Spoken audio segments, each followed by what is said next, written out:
Good morning to all of you. Remaining parts, what were the remaining parts? Volcano.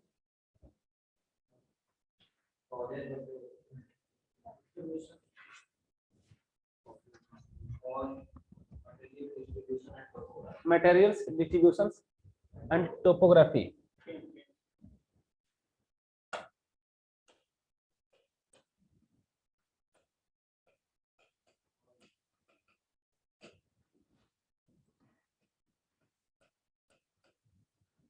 Mechanism.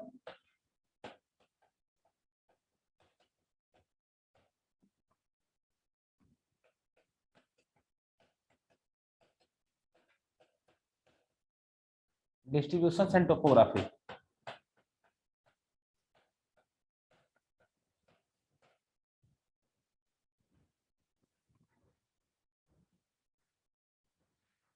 ये सब अभी बचा हुआ है नहीं? And classifications: active, extinct, and dormant. Give me one examples. Dormant.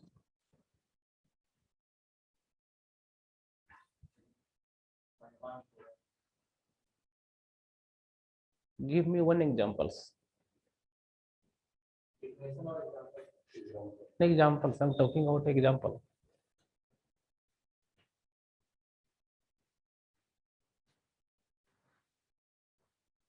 Where is Lucky? Lucky. L-A-K-I. Lucky Fisher.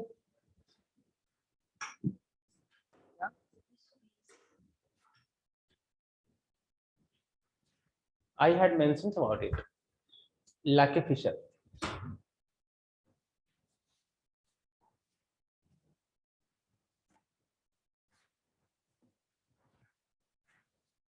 Okay, don't worry.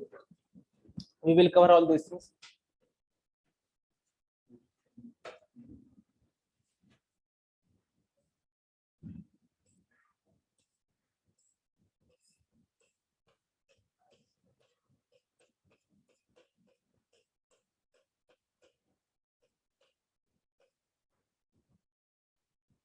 First of all, we see like material. What will be the materials produced by the volcano?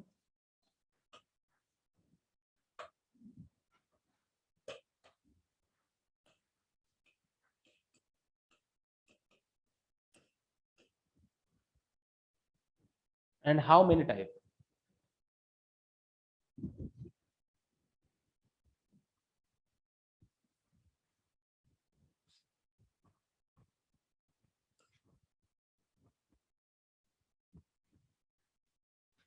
Which one has a maximum percentage? Water vapor.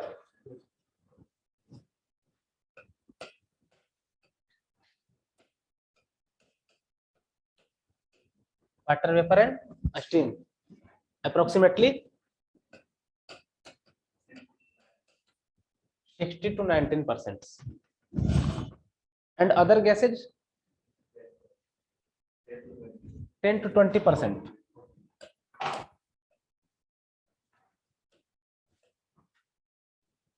What will be?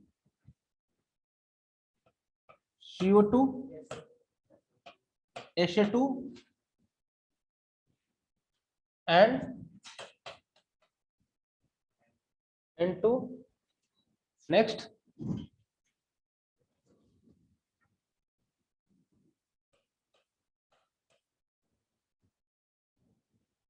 carbon monoxide. Vapor and steams are also categorized into two groups: phreatic eruptions and magmatic eruptions. First of all, write down of the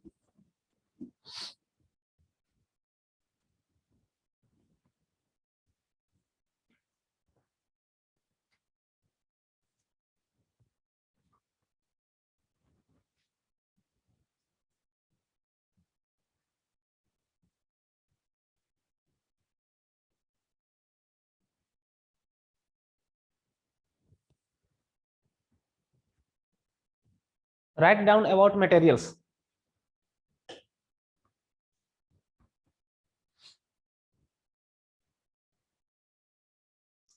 Volcanic materials discharged during volcanic material discharged during eruption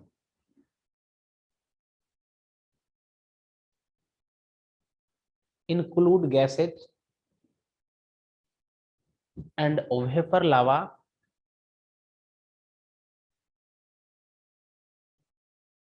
fragmental material,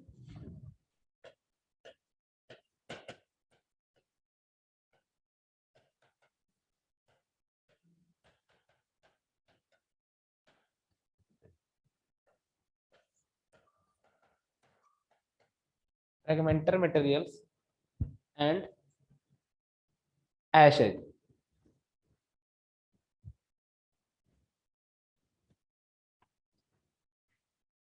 And ashes. All these things have been included in the materials produced by the volcanoes. First of all, write down about the vapors and gases.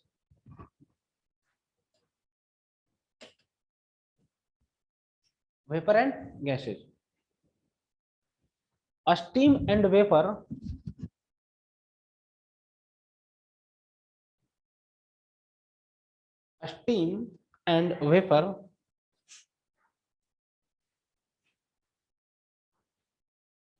constitute a steam and vapor constitute 60 to 19%, 60 to 90% of the total gases, 60 to 19% of the total gases discharged during the volcanic eruption.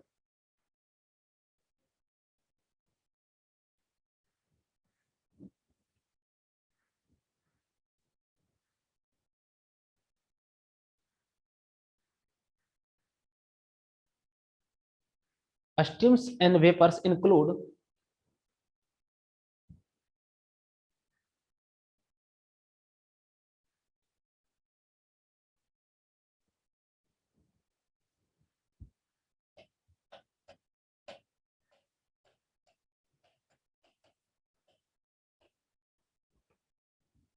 steam and vapors include ferritic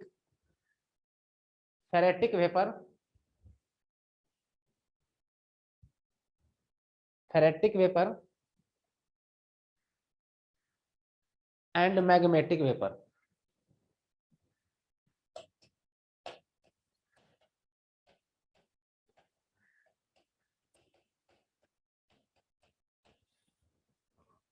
Ferritic vapor and magmatic vapors. What is the difference between ferritic vapors and magmatic vapors? It is also known as ferritic eruption.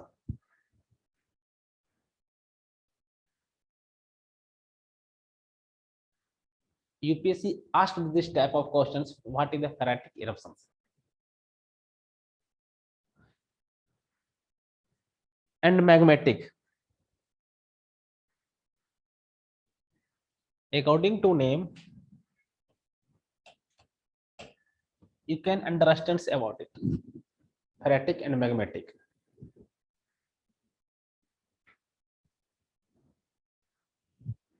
Okay, next. Ferritic and magmatic vapors, you will have to write it. Whereas volcanic gases, paragraph change. Write down about after that paragraph change. Whereas volcanic gases include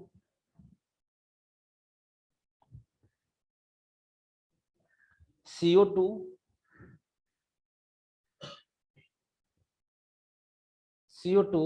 nitrogen oxide, sulfur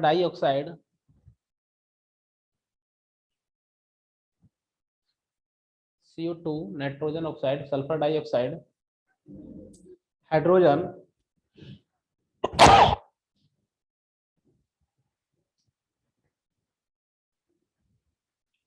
hydrogen, carbon monoxide,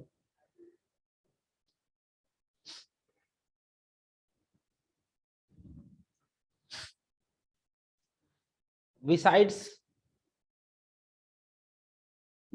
certain compound are also ejected.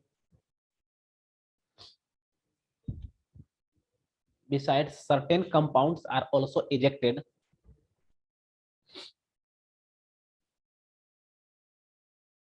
with the volcanic gases.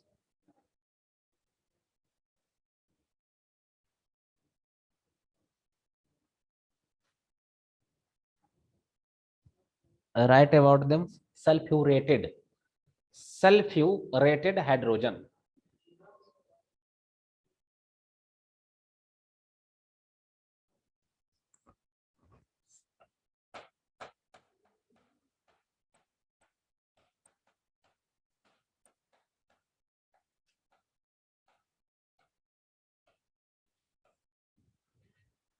sulfurated hydrogen,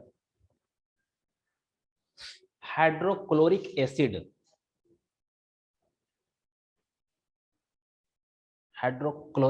acid, volatile chloride of iron, potassium, and other metallic matters. You need to underline it.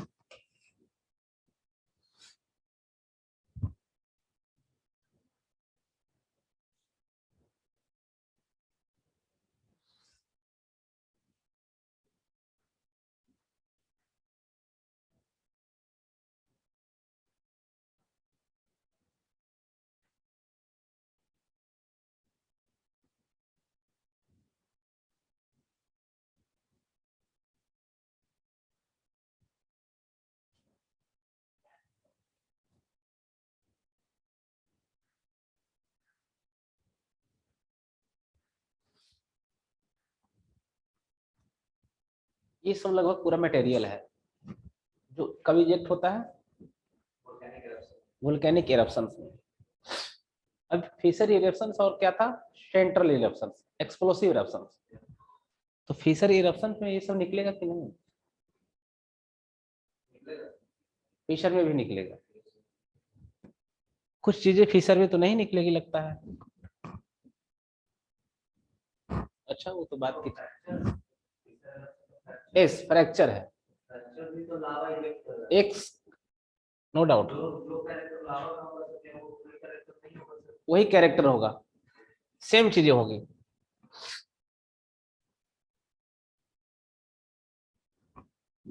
Ferritic eruption था, magmatic eruption था, है ना।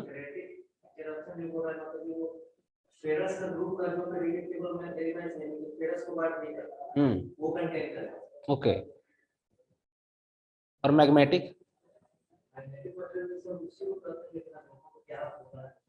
Magmatic और phreatic, magmatic, magma, it is related to magma, magma. Phreatic eruptions में सिर्फ और सिर्फ ये होता है, सिर्फ गैस निकलते रहती है, उससे लावा डॉम वगैरह हो ना, आपको ये सब नहीं निकलेगा।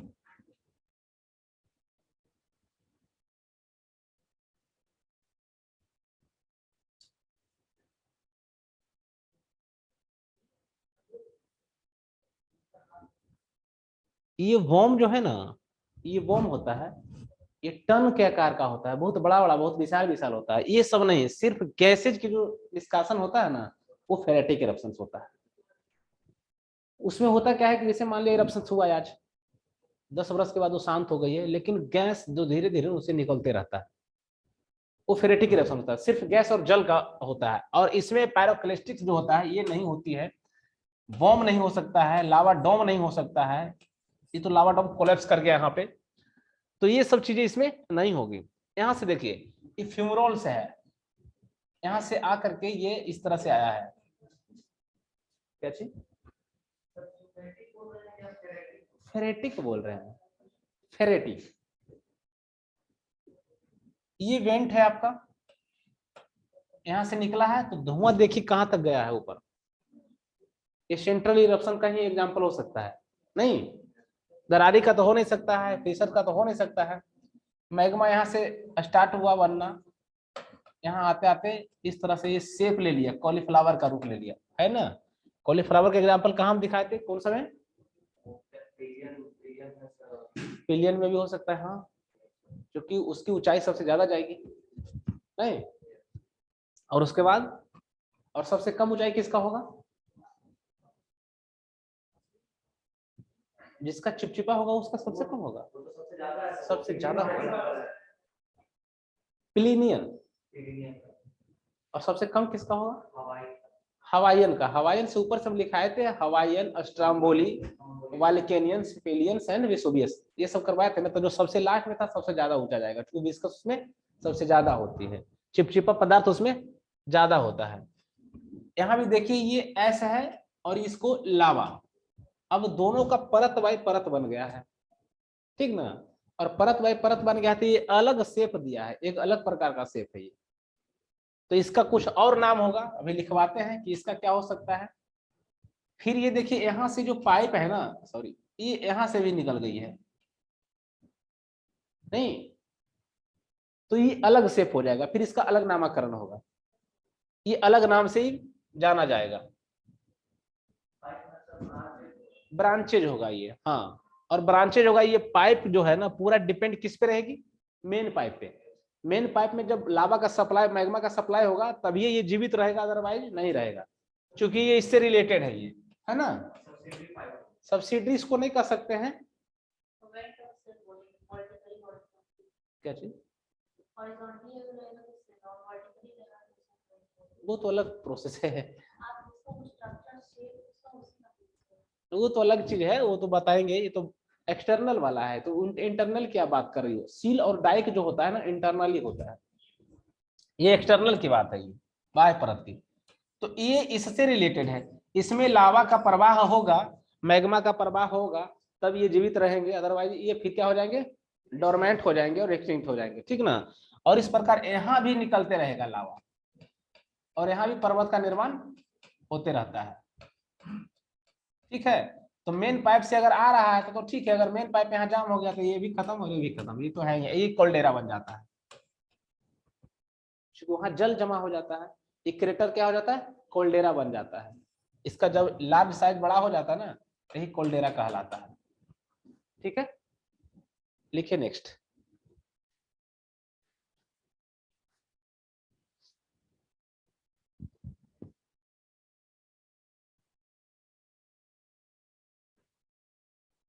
अच्छा पीरियोडिसिटी के आधार पे हम लोग बांटे थे ना, जो तीन था, एक्टिव, डोरमेंट एंड एक्सटिंक्ट, उसके बाद कौन सा आधार था बांटने का,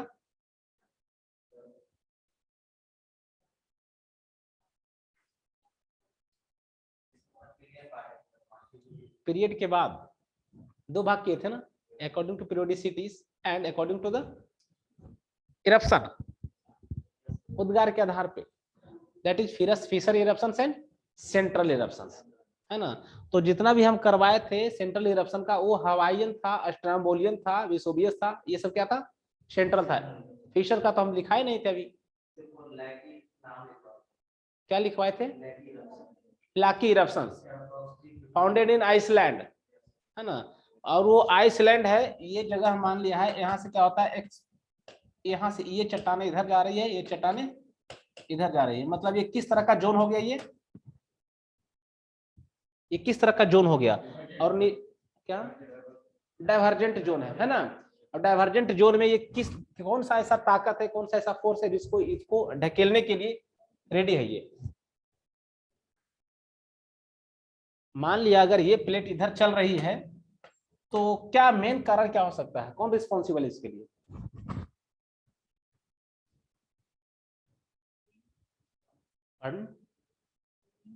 रेन,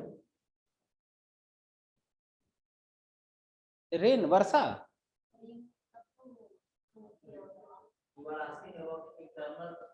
इंटरनल, किसी भी चीज को, प्लेट को रेन चला सकता है क्या?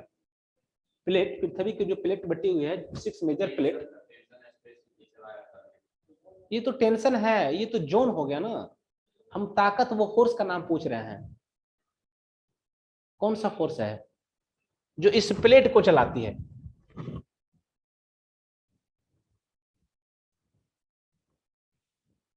हम बहुत बार मेंशन किए हैं, thermal convection current.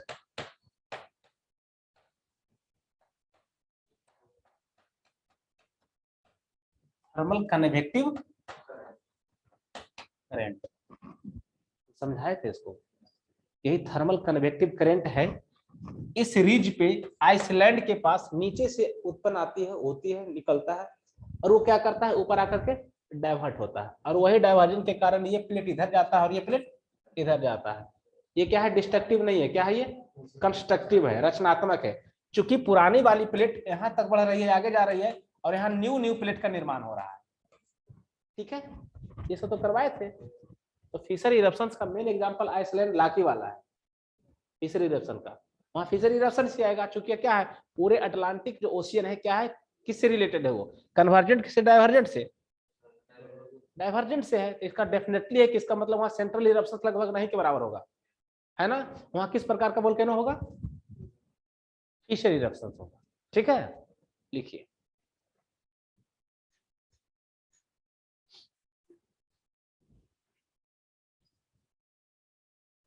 Magma and lava, about magma and lava.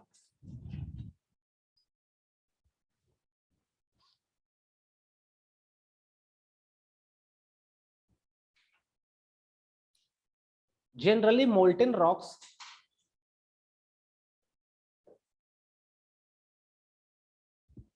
generally molten rocks materials are called magma below the surface, below the surface, while they are called lava, while they are called lava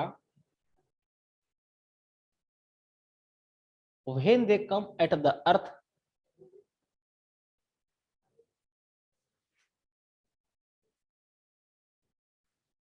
when they come at the earth surface.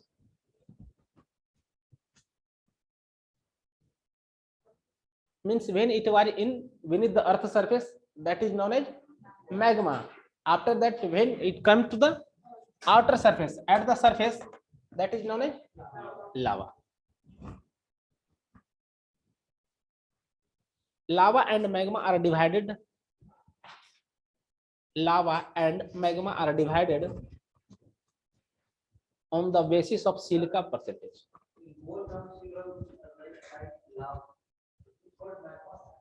Magma beneath the earth surface, or after that when it come on the surface, at the earth surface, that is known as lava.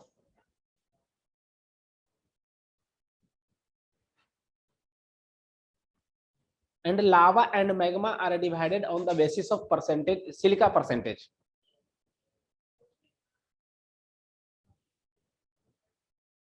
Lava and magma are divided on the basis of silica percentage.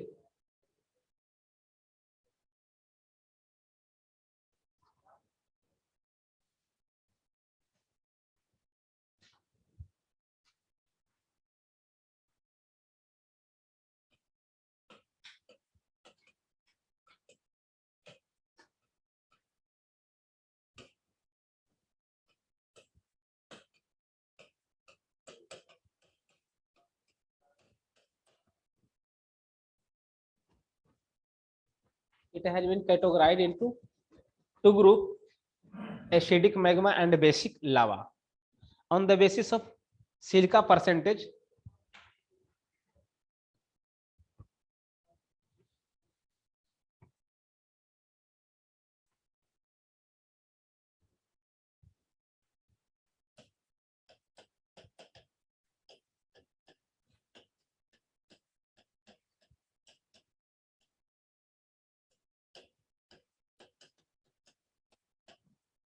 Higher percentage of silica, इसमें silica की मात्रा बहुत ज्यादा होती है।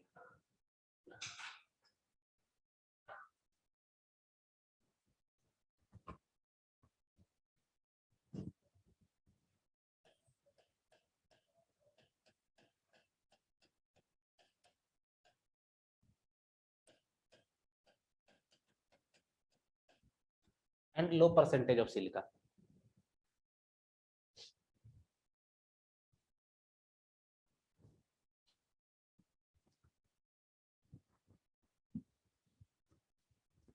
हिंदी में इसको कहते हैं पैथिक लावा, बेसिक लावा, पैथिक लावा।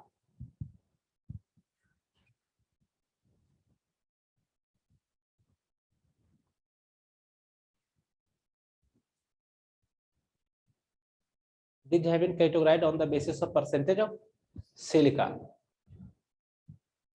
and on the basis of, next write down, lava and magma are also classified. Lava and magma are also classified on the basis of light and dark color. Light and dark colored minerals into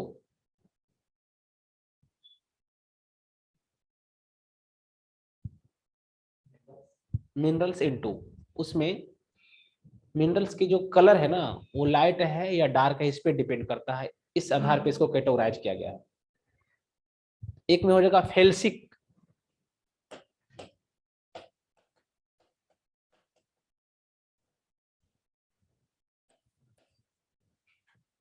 felsic lava.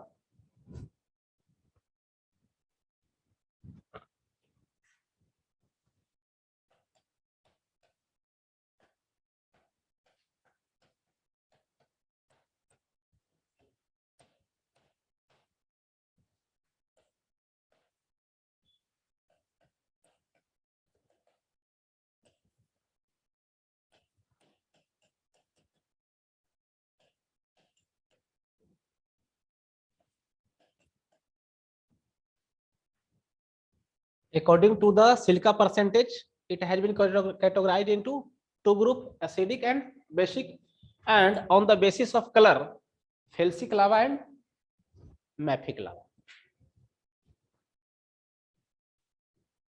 Felsic लावा में लिखेंगे first of all felsic lava colour के आधार पे है ये।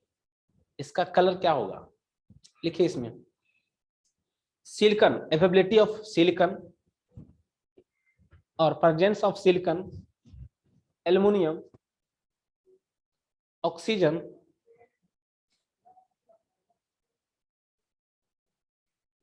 and its nature is very high viscous, aluminum and oxygen.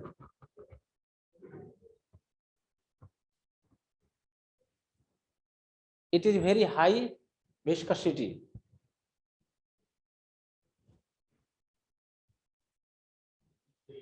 Higher viscosity and light in color.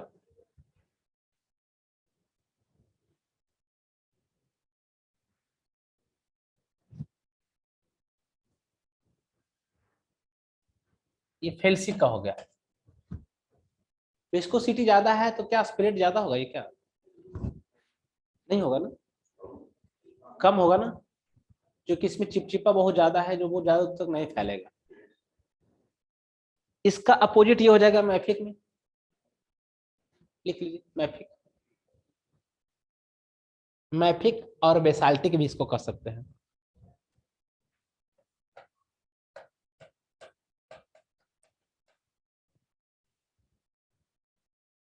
Mafic and basaltic.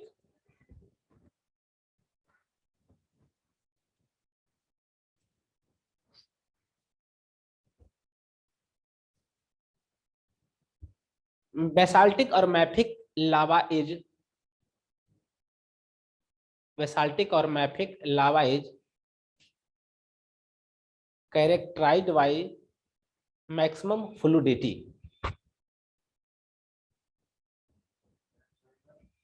Maximum fluidity, fluidity बहाव, fluidity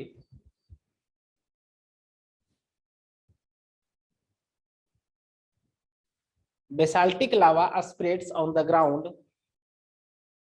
Basaltic lava means mafic lava. Basaltic lava or mafic lava spreads on the ground surface with maximum flow, with maximum flow speed, bracket, from a few kilometer to 100 kilometer per hour, from a few kilometer to 100 kilometer per hour. Imagine what is happening here. 100 kilometre per hour, लगता है कि bike चला रहे हैं हम लोग, इतनी speed में फैलना, इरप्शन को, इरप्शन होने के बाद इतनी स्पीड में चलना, आप समझ सकते हैं कि वहां की स्थिति क्या हो जाएगी.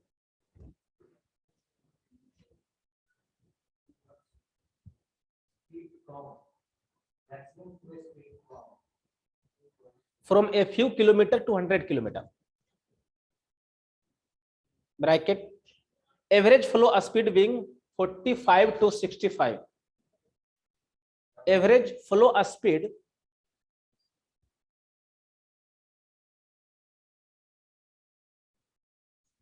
being 45 to 65 kilometer per hour,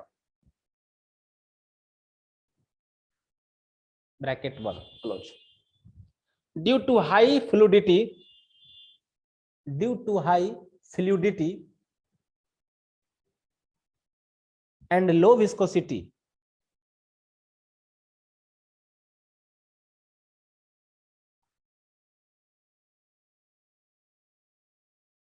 basaltic lava is the hottest lava.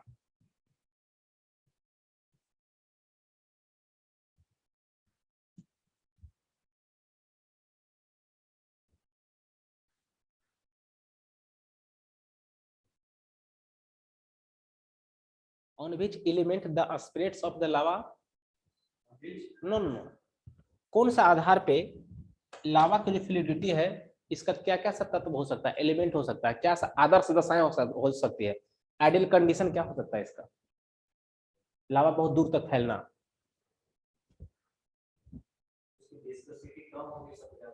Definitely जिसकी विस्कोसिटी कम होगी, डिपेंड इस पे करेगा, huge amount of volume of lava पे डिपेंड करेगा, टेम्परेचर पे डिपेंड करेगा.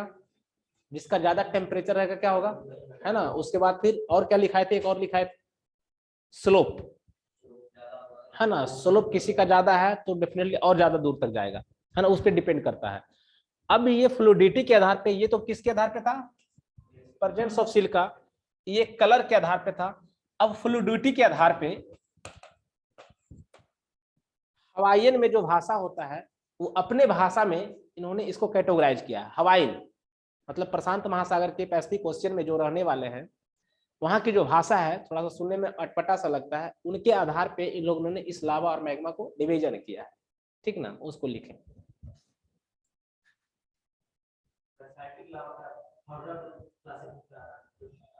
एश एश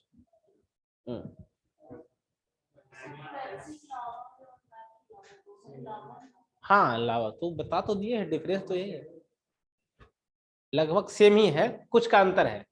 फ्लूइडिटी के आधार पे, कलर के आधार पे, ये सब है. लिखें, lava flow is divided into two type. lava flow, lava flow is divided into two types on the basis of a Hawaiian language.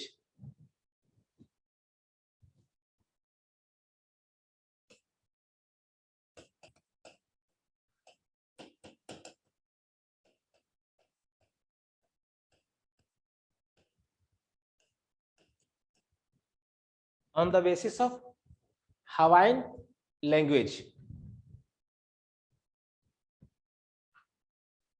ये फ्लूइडिटी को हवाईन लैंग्वेज के आधार पे दो भागों में बांटा है, जिसका एक नाम है, पीटी में पूछ लेता है, पा हो.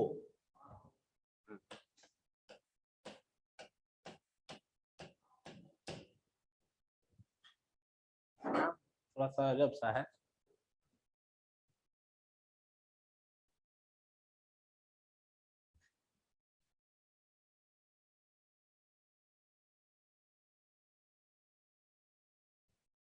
एंड सेकेंड,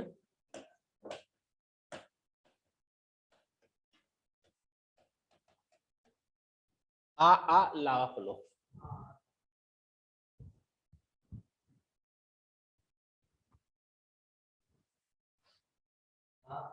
लावा फ्लो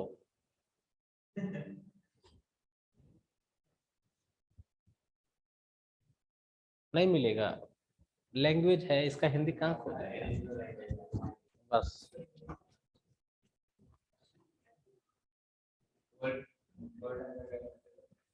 ये होगा स्मूथ वेराइटी,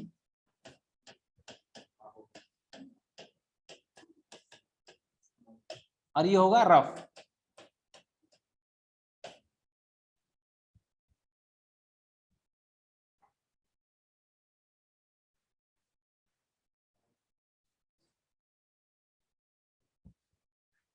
ये होगा मोर विस्कस,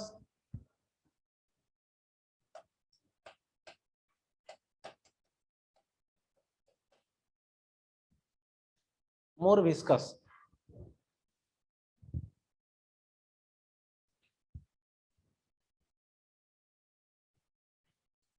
और जब ये मोर विस्कस होगा तो डेफिनेटली ये स्प्रेडिंग इसका क्या होगा, कम होगा, है ना। और इसका मतलब ये ज्यादा होगा। ठीक है, लिखें पा हो के बारे में बोला है।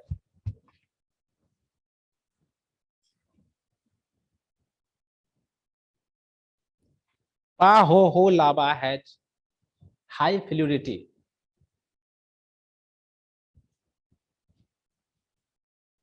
and spreads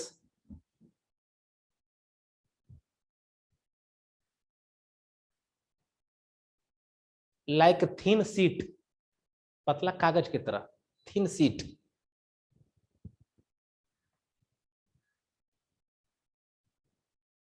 This is also known as rope lava, ROPY, rope lava।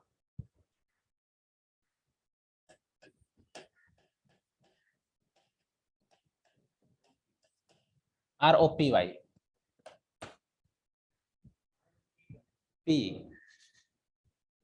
rope lava। पा हो lava when solidified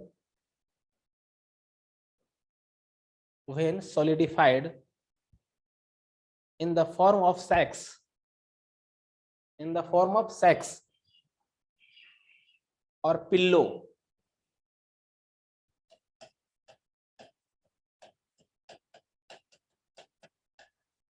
in the form of sacs and pillow, थैला के आकार में, बोरी के आकार में, एक तकिया जो होता है उसके आकार में अगर इसका शेप होता है, इस तरह से अगर सॉलिडिफाई होता है, उसको क्या कहेंगे, pillow lava.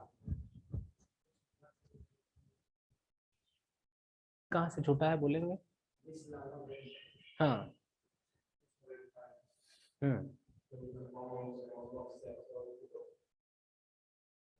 This lava is also non A रोपे लावा।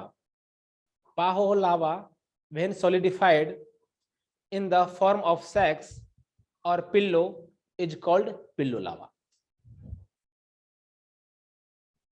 कितना नाम हो गया, 1 2 3 एंड 4। ठीक है, नेक्स्ट फ्रेगमेंटल और पैरोक्लिस्टिक मटेरियल। ये तो लावा हो गया, ठीक ना।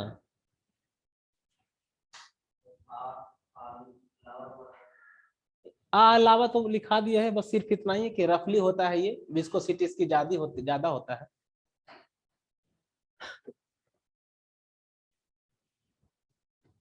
नेक्स्ट में 3 गैसेज हो गया है, लावा मैग्मा हो गया। 3 में क्या होगा, पैरोक्लिस्टिक्स और फ्रेगमेंटल मटेरियल।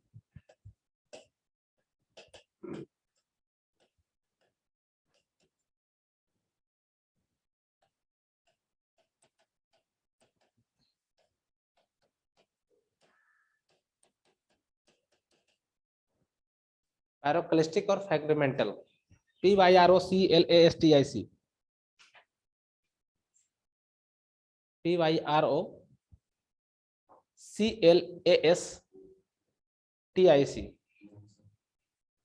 फ्रेगमेंटल और पैरोक्लिस्टिक materials.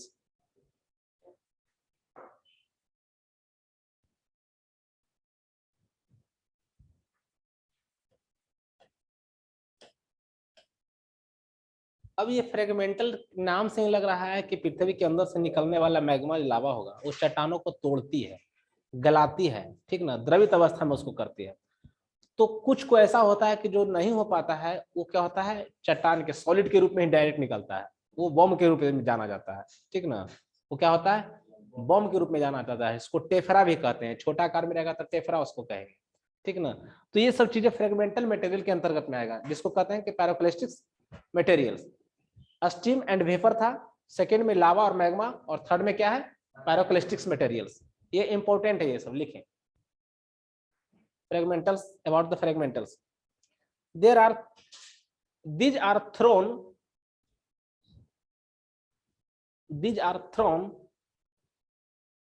during explosive type of, these are thrown due to explosive type of eruption and are grouped into three categories.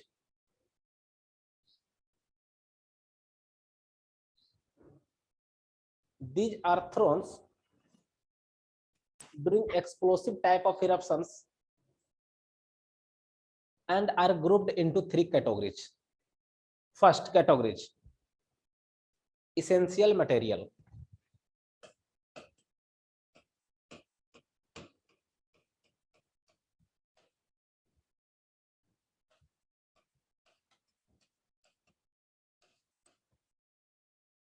Essential material, it include essential material, हाँ, it include solidified solidified form of live lava,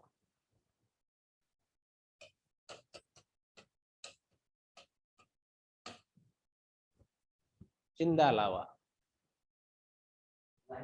live lava. These are also known as tephra.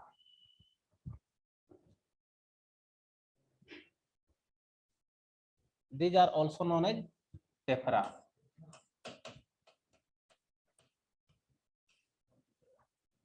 TEPHRA, tephra. Tephra. Their size 2 mm. Their size is up to 2 mm.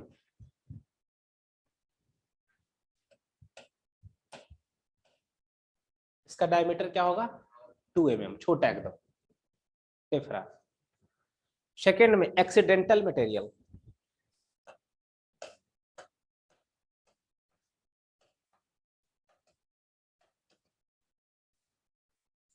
accidental material,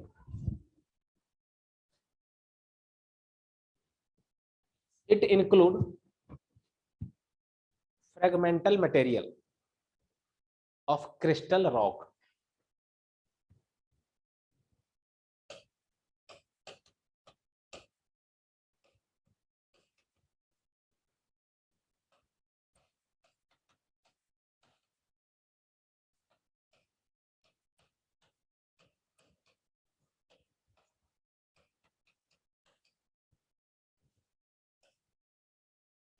fragmental material of crystal rock. Next, accessory material,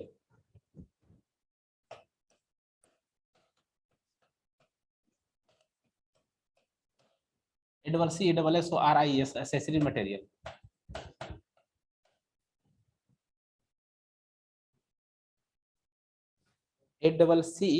ACCSSORIES या ACCESSORY, accessory material. It include dead lava,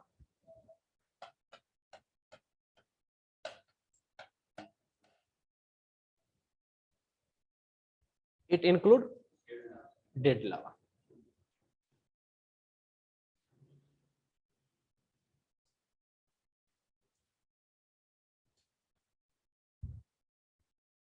Next, on the basis of a size, all these have been categorized into 3 categories.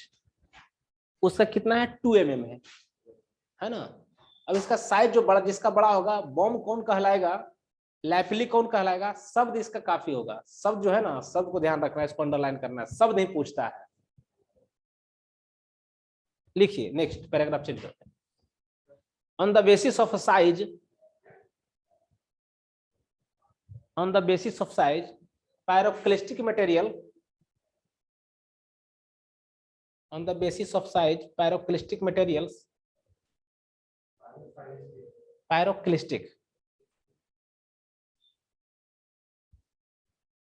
are grouped into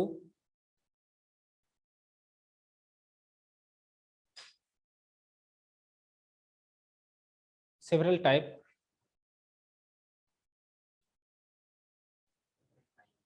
several type. First में लिखेंगे volcanic dust,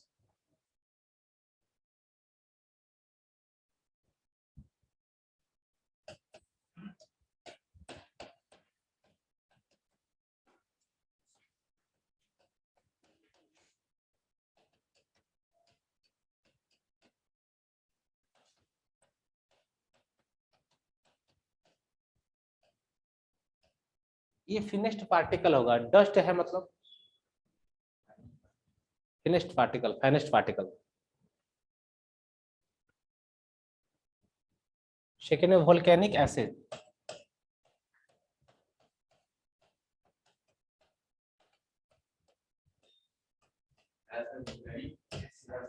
ashes 2 mm, diameter इसका कितना होगा 2 mm। और इसका underline करेंगे लैपिली, LAPILLI,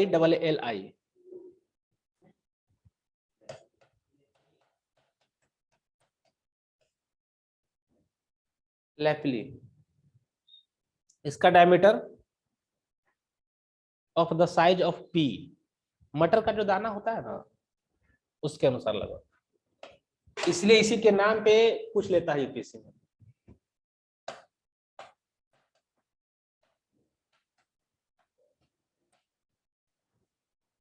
लैपिली, ठीक ना। नेक्स्ट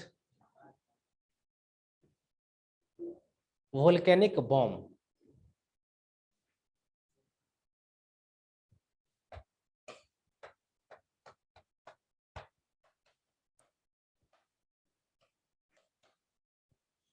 वोल्केनिक बॉम्ब बड़ा साइज होगा, ये 6 mm प्लस होगा, ये 6 mm और मोर in size.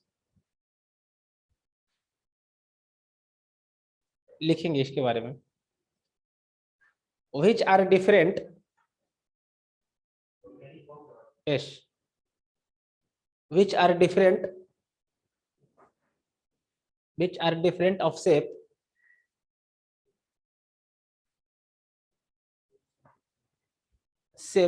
ellipsoidal, discoidal,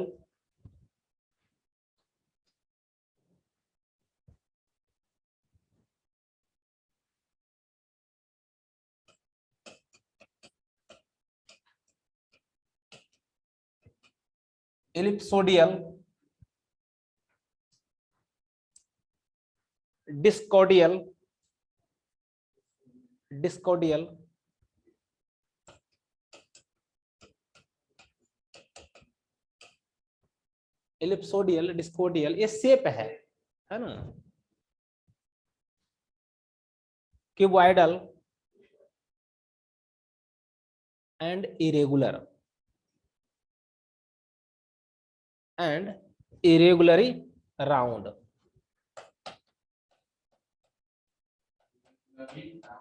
yes, irregularly round. The dimensions of average volcanic bomb, the dimension of average volcanic bomb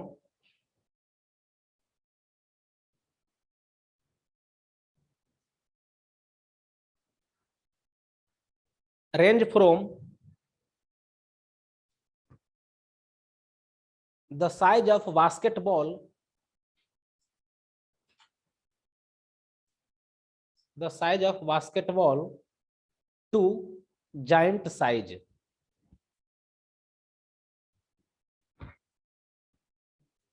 Giant size, विशाल आकार. Sometimes the volcanic bomb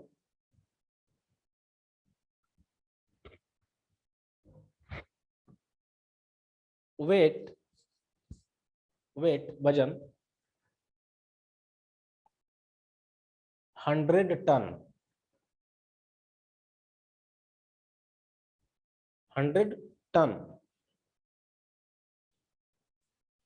in weight वजन में and are thrown in weight and are thrown up to distance of 100 kilometre.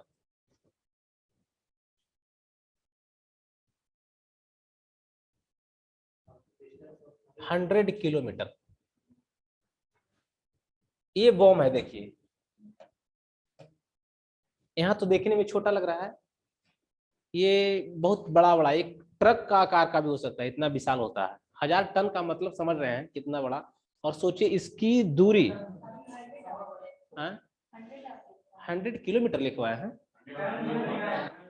100 ton लिखवाए हैं वो वजन में और 100 kilometre distance में. ठीक है, नहीं वो 100 टन है और 100 किलोमीटर है. थोड़ा सा ध्यान से रखें चीज को, समझे चीज को. और कॉमन सेंस भी आप लोग को अपना चाहिए ना कि 100 किलोमीटर हाइट नहीं जाएगी, क्या होगा, डिस्टेंस जाएगा, है ना. और 100 टन का ये साइज हो सकता है, उसका वजन हो सकता है, ये है. तो ये क्या है, ये मान लीजिए इस तरह का है तो बहुत बड़ा होगा. और ये सोचिए कि यहाँ से 100 किलोमीटर तक जा सकता है. जहां 100 टन का अगर गिरेगा कहीं पे जा करके तो वहां की स्थिति समझ सकते क्या होगा. लाकी फिशर जब हुआ था तो 300-350 किलोमीटर तक वो स्प्रेड हो गई थी, 350 किलोमीटर तक. मतलब इतनी तेज गति से. इसकी रफ्तार कितनी है समझ सकते हैं, इसकी वेलोसिटी कितना है. इसका एवरेज वेलोसिटी है 65 और मैक्सिमम जा सकता है 100 किलोमीटर प्रति घंटा के रफ्तार से लावा का फ्लो होता है ना. अब है कि नेक्स्ट है, इसको थोड़ा सा लिख लीजिए आप लोग. ये वाला संभव है, अगर मोटा मोटी देखना कॉपी में ड्रॉ करना तो कर सकते हैं इसको. इंपॉर्टेंट है. हाँ कर देते हैं, बड़ा कर देते हैं.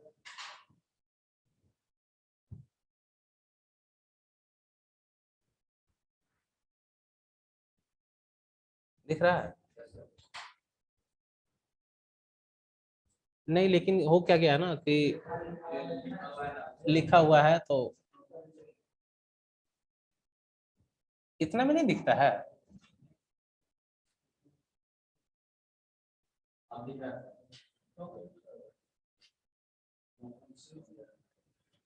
ठीक है, हो सकता है ना, दिख सकता है. ये देखिए जो जोन है ये वाला फ्रैक्चर जोन है. ठीक है, यहां से लावा देखिए क्या होता है, ये फ्रैक्चर जोन है. बता चुके थे कि क्या होता है, दोनों तरफ जा रहा है ये. ठीक है, इसका मतलब है कि जा करके ये जो सबडक्ट जब होगा यहाँ आके क्या होगा, बहुत ज्यादा टेम्परेचर है, रेडियो एक्टिव एलिमेंट है, इस चट्टान को गला रही है और फिर यहाँ से वोल्केनो के रूप में यहाँ निकल रही है. तो इस किनारे पे क्या हो जाएगा, ये वोल्केनो का क्षेत्र है. और ये क्या हो रहा है, अब देखिए न्यू इधर जा रहा है और ये इधर जा रहा है, फिशर बन जाएगा ये. इसका मतलब ये कहाँ स्थिति पाई जाएगी, ये वाला अटलांटिक में. ठीक ना, इसको ड्रा कर लीजिए. बाकी जो लिखना है मैग्मा चेंबर. मोहो डिसकंटिन्यूटी हम पढ़ा चुके हैं कि मोहो डिसकंटिन्यूटी किसको डिवाइड करता है, मोहरुबिसिक.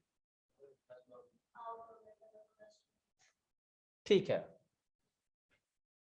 Solid upmost mental. इसको देख लीजिए थोड़ा सा, नेक्स्ट कर देंगे फिर.